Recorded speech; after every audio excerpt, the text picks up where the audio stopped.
the market dynamics is also very weak. The institution, the government institution to support the market working as it should be is not really there. There are preservation facilities are not as good as bringing your product, for example, from Kisumu to Nairobi, which is where most of the fruits and vegetable sales are done, and then you don't get somebody to buy your product in time. Cost of going back to where you have come from, I mean, these are the issues around it. But I can tell you that the domestic market is huge. It has huge potential, and this is one of my recommendations, that the Kenya gap, which is the benchmark scheme for Kenya, the potential it affords smallholders to be able to produce at the domestic level is should be exploited.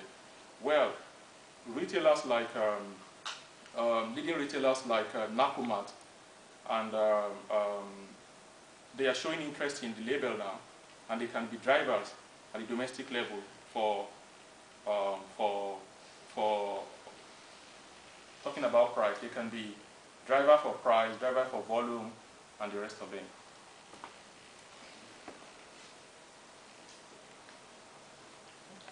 I would like to know what is the share of fair trade products or fair trade certification in this market in Kenya, and also about organic food. Okay, but to well, I can tell you that Global Gap, even with the little number of certified producers, Global Gap is more prominent compared to organic. Organic is still very low. I mean, there are researches to show that even fair trade is still, number of certified producers is still very low. Don't forget, certification, like I said, is a tool. Once retailers are not asking for it, there is no point being certified. But at the moment, Global Gap is news all around Europe. Everybody is talking about it, particularly the retailers. So, which in turn is driving the number of certified producers. How does the Kenyan Meckenheimer the information about Global Gap? How are they approached? Because my experience is there's even no extension service usually. Well, like I told you, when the Global Gap standard was introduced into Kenya, it was much of a media thing. Producers in Kenya have always been linked to the UK market.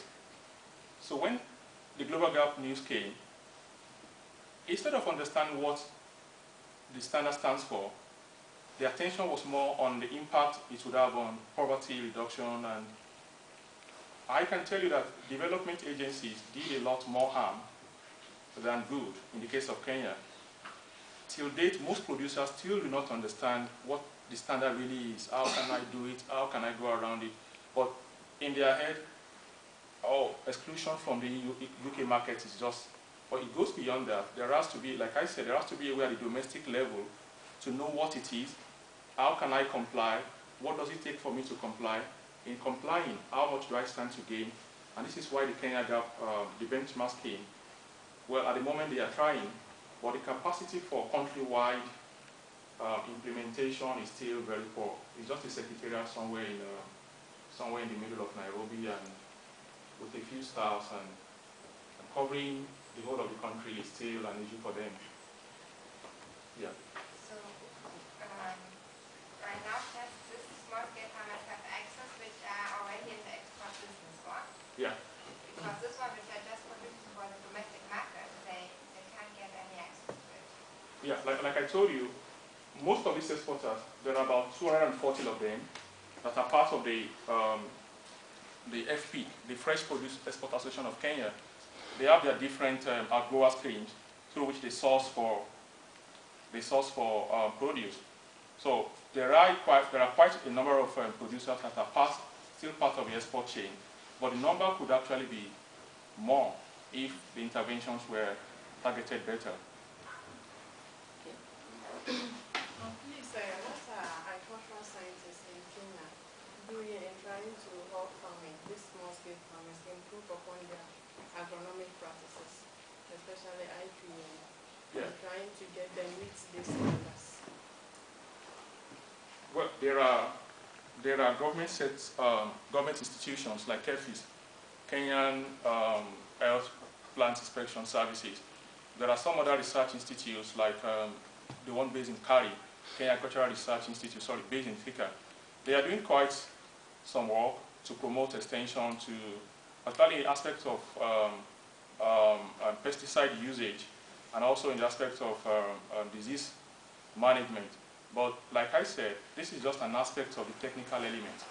This is just trying to understand what do I need to do. To be able to link the export market, you need to do a lot more than producing. You need to be able to manage yourself as a producer group. You need to be able to have a workable relationship with an exporter.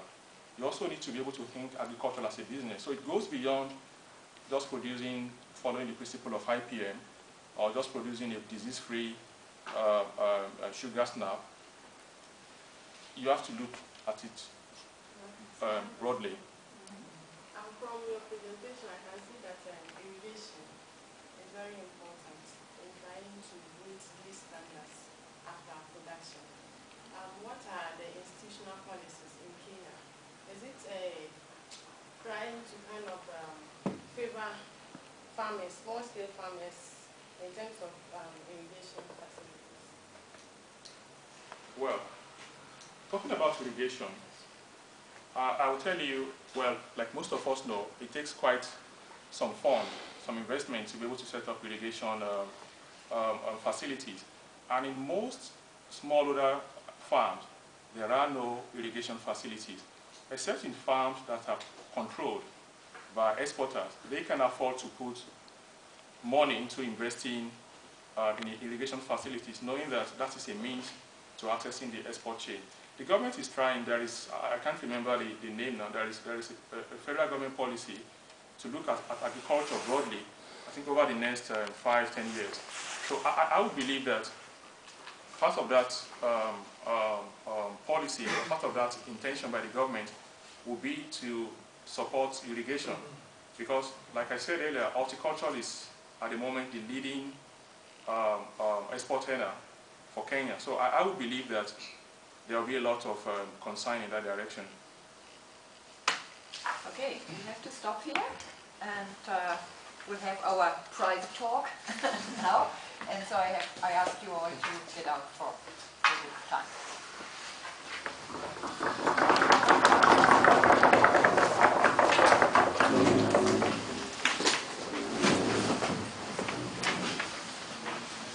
While I stop it, people can begin to take all those stops now.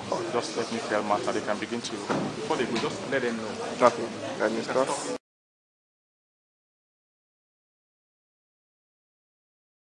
Very good, which is a 1.0 in